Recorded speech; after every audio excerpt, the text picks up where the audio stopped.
Hey guys, so ಇಷ್ಟು ದಿನ ನಮಗೆ ಸ್ಟಡಿ ಹಾಲಿಡೇಸ್ ಕೊಟ್ಟಿದ್ರು. ಸೊ ಹಾಗಾಗಿ ಒಂದು ವ್ಲಾಗು ಅಪ್ಲೋಡ್ ಆಗಿರಲಿಲ್ಲ. ಸೊ ಇವತ್ತು ನಮಗೆ 5th ಸೆಮ್ ಫೈನಲ್ ಎಕ್ಸಾಮ್ ಬರೆಯೋಕ್ಕೆ ಹೋಗ್ತಿದ್ದೀವಿ. ಅದಕ್ಕೆ ನಾವು ತುಂಬ ರೆಡಿಯಾಗಿ ದೇವರ ಆಶೀರ್ವಾದ ತಗೊಂಡು, ಅಮ್ಮನ ಆಶೀರ್ವಾದ ತಗೊಂಡು, ನಮ್ಮ ಅಣ್ಣಂಗೆ ಬಾಯ್ ಅಂತ ಹೇಳಿ ಬಾಯ್ ಎಕ್ಸಾಮ್ ಲಿಖಲ್ಲ. ಥ್ಯಾಂಕ್ ಯು ಬಾಯ್.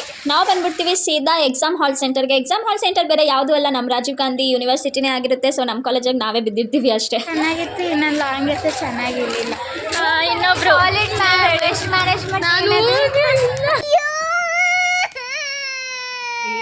ಬರೆಯೋದು ಬರ್ದಿದ್ದೀವಿ.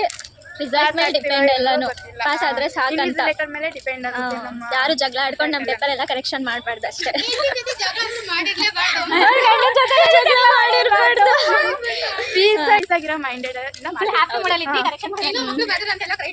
ಹೆಂಗೋ ಒಂದು ಬರ್ದಿದ್ದೀವಿ, ಕೊಡೋದು ಬಿಡೋದು. ಎಕ್ಸಾಮ್ ಎಲ್ಲ ಬರ್ದಾದ್ಮೇಲೆ ನನಗಂತೂ ತುಂಬ ಹೊಟ್ಟೆ ಹಸ್ಬಿಡುತ್ತೆ. ಮನೆಗೆ ಹೋಗೋ ತನಕ ವೇಟ್ ಮಾಡೋಕ್ಕಾಗ್ದೇ ನಾನು ಚಿಪ್ಸ್ ತಗೊಂಡು ಚಿಪ್ಸ್ನೇ ತಿನ್ಕೊಂಡು ಮನೆಗೆ ಬಂದು ನೋಡಿದ್ರೆ ನಮ್ಮ ಬೇಕಿಗೆ ನನ್ನ ಥರನೇ ತುಂಬ ಹೊಟ್ಟೆ ಹಸ್ಬಿಟ್ಟಿರುತ್ತೆ.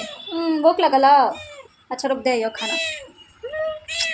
ಅದಕ್ಕೆ ಬೆಕ್ಕಗೆ ನಾನು ಕೊಡ್ತೀನಿ ಕ್ಯಾಟ್ ಫುಡ್ ಕೊಟ್ಬಿಟ್ಟು ಅದ್ರ ಮಗುನ ಎತ್ತಕೊಂಡು ಓಡು ಬಂದ್ಬಿಡ್ತೀನಿ. ನಾನು ಆ ಬೆಕ್ಕಿನ ಮರಿ ಜೊತೆ ಸ್ವಲ್ಪ ತಾಟಾಡ್ಕೊಂಡು ನನಗೂ ಹೊಟ್ಟೆ ಹಸ್ಬಿಟ್ಟಿರುತ್ತೆ. ನಾನು ಹೋಗ್ತೀನಿ ಊಟ ಮಾಡೋದಕ್ಕೆ. ನೀವು ಈ ವಿಡಿಯೋನ ಲೈಕ್ ಮಾಡಿ ನೆಕ್ಸ್ಟ್ ವಿಡಿಯೋಗೆ ಹೋಗಿ. ಬಾಯ್ ಬಾಯ್.